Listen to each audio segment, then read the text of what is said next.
A ver entonces ahora las tensiones suplementarias, también llamadas tensiones de Reynolds, que aparecen debidas al efecto de la turbulencia. Nosotros en las ecuaciones de Navier-Stokes teníamos como tensiones tangenciales a las tensiones de corte viscosas, a las que estaban vinculadas con la ley de Newton, de tau igual a mu por dv a dI.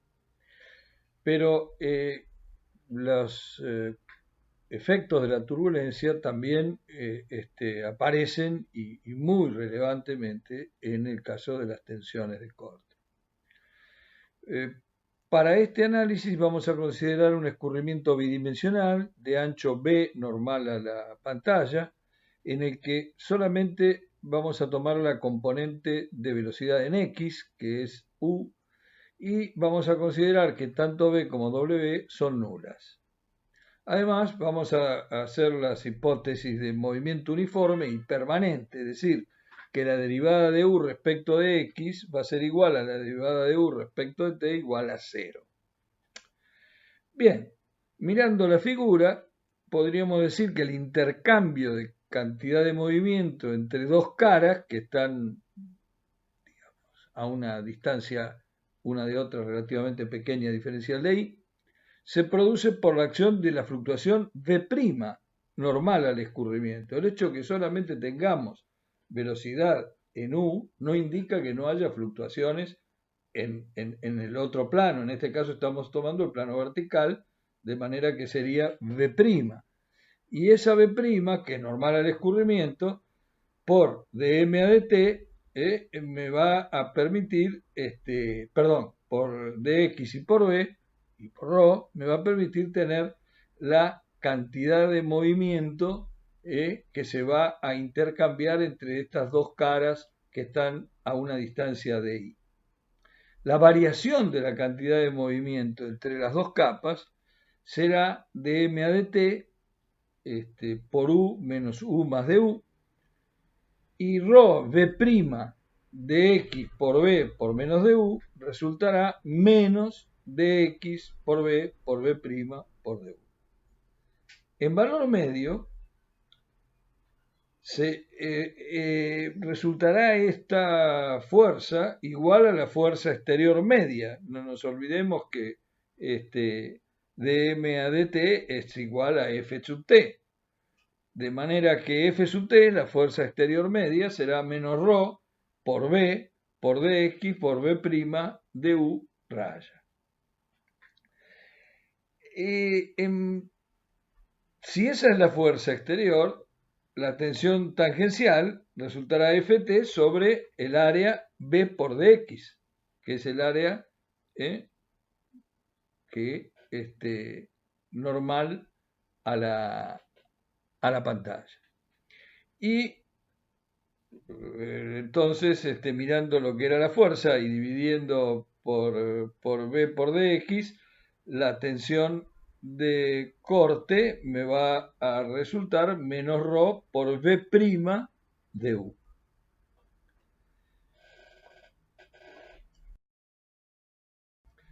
Si DI es suficientemente pequeño, es decir, si podemos decir que DI tiende a 0, dicen que se puede admitir que la variación de la velocidad du en el espacio puede ser reemplazada por la variación temporal u'. O sea que la velocidad varía en el espacio, en un espacio muy pequeño, tanto como varía en el tiempo.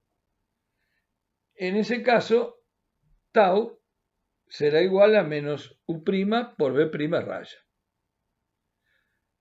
Y esa es la demostración más importante desde el punto de vista de las tensiones turbulentas, porque hemos definido las tensiones turbulentas para una dada un plano determinado, y de allí podemos determinar en los planos restantes.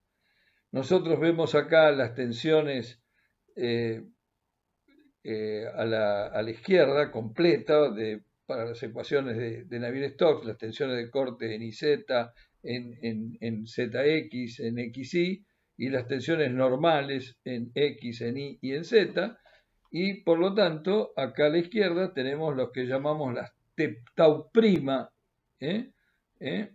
Que son en el eje YZ, en el eje XZ y en el eje XY, y la sigma prima X, sigma prima Y y sigma prima Z, que provienen también del efecto turbulento.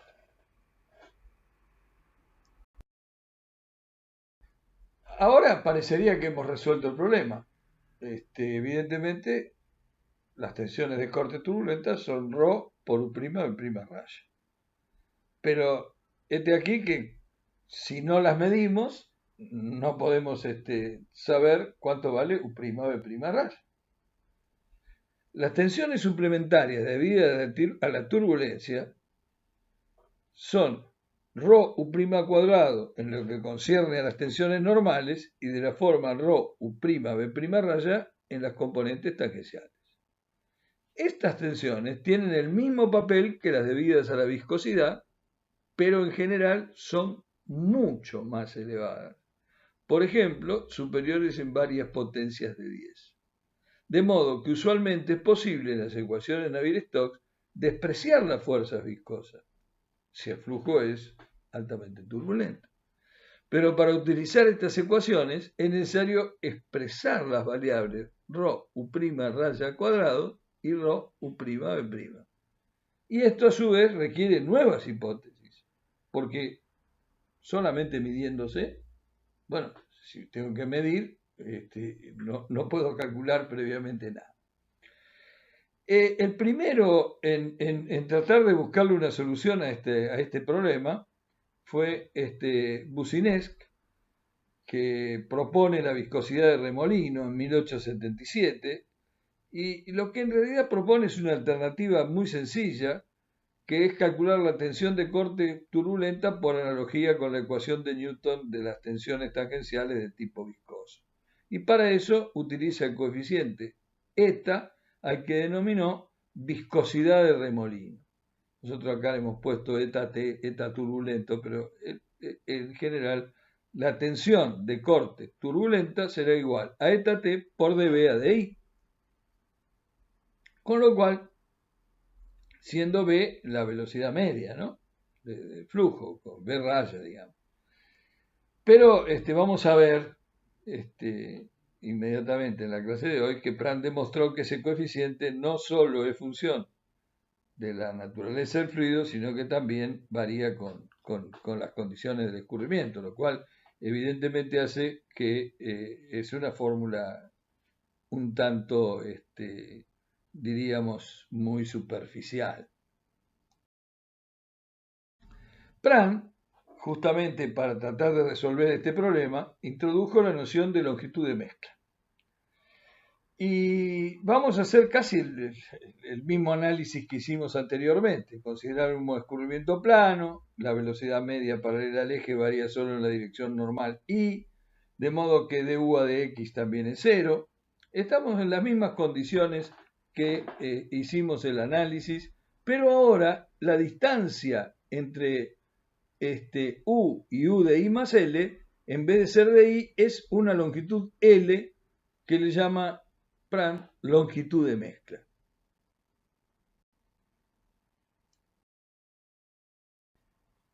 Esas capas de fluido entonces están separadas en esa longitud L, la longitud de mezcla, y que Pran lo define como la escala de desplazamiento de las partículas de fluido debido a las fluctuaciones turbulentas de la velocidad del flujo. Es decir, hasta dónde, si uno piensa en la correlación o esas cosas, hasta dónde llega la influencia de un punto respecto de otro. Él dice que tiene el valor ese U raya de I más L, lo puede desarrollar en serie y va a decir que es U en I más derivada de U respecto de I más 1 sobre 2 factorial por la derivada segunda de U respecto de I dos veces, etc.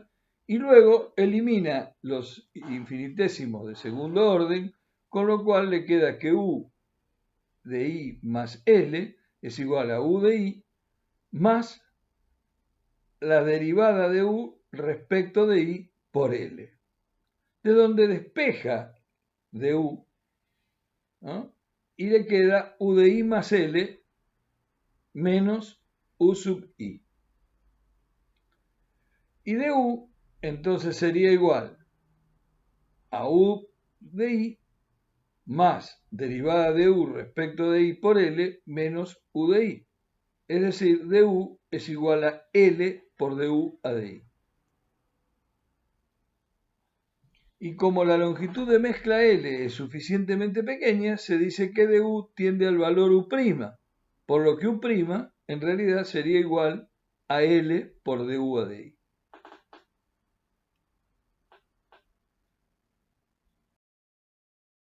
Ahora, suponiendo que se trata de turbulencia homogénea, isotrópica, es válido afirmar que también B' es igual a menos L de U de I. De uno menos y otro más para que la partícula no pierda masa ni gane masa, ¿no?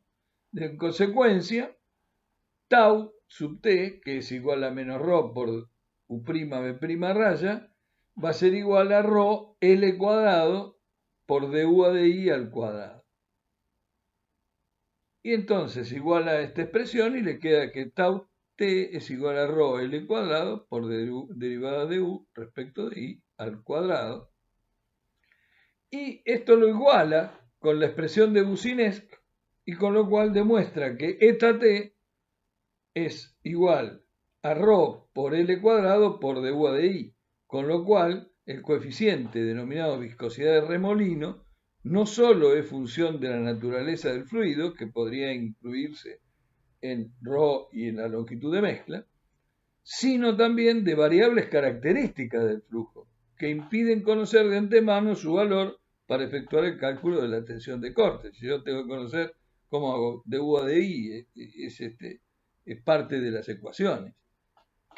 Así que bueno, lo que sirve esto primero es para definir que tau t es ρ L cuadrado de U de I cuadrado y para de alguna manera demostrar la invalidez teórica, llamémosle así, de la expresión de Boussinesq, que a pesar de todo, como es sencilla, se puede usar como elemento de ajuste en modelación numérica para que dé el resultado de un trabajo que se ha desarrollado en forma experimental.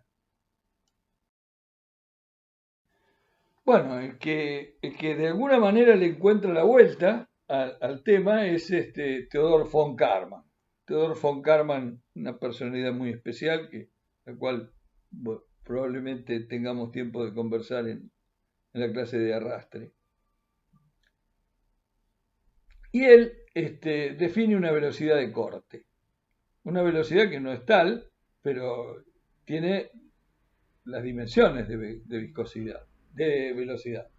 Y le llama B asterisco. Esa velocidad B asterisco es una característica de la turbulencia y se puede obtener a partir de la tensión de corte turbulenta. Es decir, él le llama B asterisco a la raíz cuadrada de tau sobre ρ, o lo que es lo mismo, a la raíz cuadrada de U' B' raya.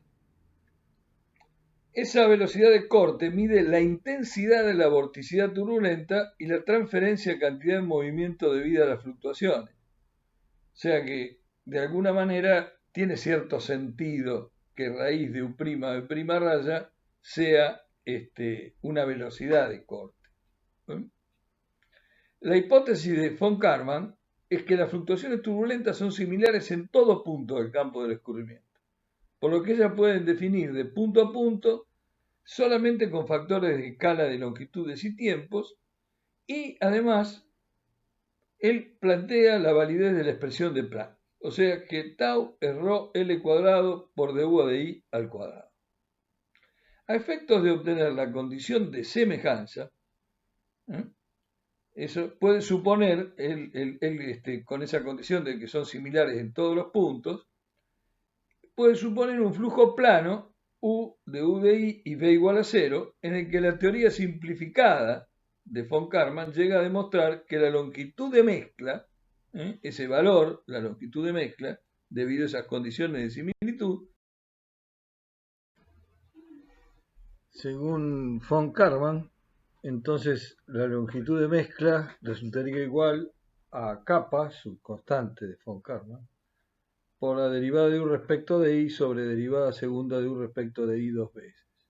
Reemplazando en la fórmula de la tensión de corte turbulenta, lo que resultaría ahora es que tau t sería ρ por kappa cuadrado por derivada de U respecto de I al cuadrado, donde kappa es la constante empírica adimensional de von Karman y que vale 0,4, salvo en caso de escurrimientos con sólidos en suspensión. Considerando que el valor de la tensión tangencial en cualquier punto, tau sub t turbulenta, va a ser igual a tau sub 0 en la pared, cuando estamos frente a una pared sólida, el valor de la tensión de corte en la pared es tau 0, y ahí entonces existirá una velocidad de corte, V sub 0 asterisco, junto a la pared, que será la raíz cuadrada de tau 0 sobre ρ. Era casi como la velocidad de corte en cualquier punto, la raíz de tau sobre ρ. Acá tendríamos tau 0 sobre ρ. A su vez, tau 0 será ρ por L por du a dI.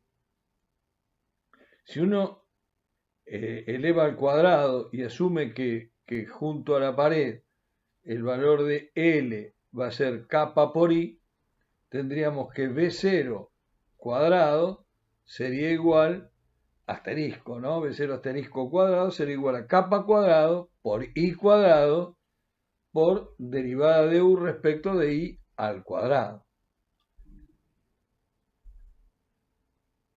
Si uno elimina los cuadrados de ambos miembros, nos quedaría que V0 es kappa por I por derivada de U respecto de I. Y tau 0 será a su vez ρ cuadrado, kappa cuadrado, I cuadrado por du a de I al cuadrado, como estábamos diciendo previamente. La longitud de mezcla está limitada por la distancia al borde sólido. Es decir, podría ser de otra dimensión, pero a medida que nos vamos acercando al borde, no puede ser mayor que la distancia al borde. Y en esa zona, muy cercana al borde, el perfil de velocidades será parabólico, porque habrá un régimen diferente a la proximidad de la pared. Y allí U, la velocidad, será K por I cuadrado. No sabemos el valor de K, es una constante, simplemente sabemos que es parabólico. La derivada de U respecto de I será 2K por I. Y la derivada segunda de U respecto de I dos veces es igual a 2K. Entonces, si recordamos la expresión anterior en la cual la longitud de mezcla era kappa por du a de I sobre la derivada segunda de U respecto de I dos veces, nos va a quedar que L es igual a kappa por 2K por I sobre 2K, con lo cual nos queda que L es kappa por I. Y de esa manera se puede obtener que la velocidad de corte al cuadrado sea kappa cuadrado por I cuadrado por derivada de U respecto de I al cuadrado. Sacando raíz cuadrada, ¿no? Nos va a quedar que la igualdad anterior y prácticamente es lo mismo, pero vamos a también integrarla, la ecuación anterior, y si hacemos esa integración nos va a quedar que U es igual a B asterisco, B0 asterisco sobre kappa por el logaritmo natural de I más C. Y puede observarse que la distribución de velocidades, entonces, como varía U con I, en escurrimiento turbulento es logarítmica, mientras que en escurrimiento laminar nosotros sabemos que es parabólica. Es interesante remarcar que cerca de las paredes, ¿no?, la ecuación no es válida y por eso la constante C no puede ser calculada con la condición U igual a 0 para I igual a 0. Sobre estos temas, en realidad, se volverá en otro capítulo posterior al curso, donde se analiza el caso de escurrimiento permanente turbulento en tuberías cilíndricas, y allí estas ecuaciones, finalmente, las ecuaciones de Karman-Pran, permitirán resolver el problema de cálculo. Por acá, el tema de la turbulencia la damos por terminado.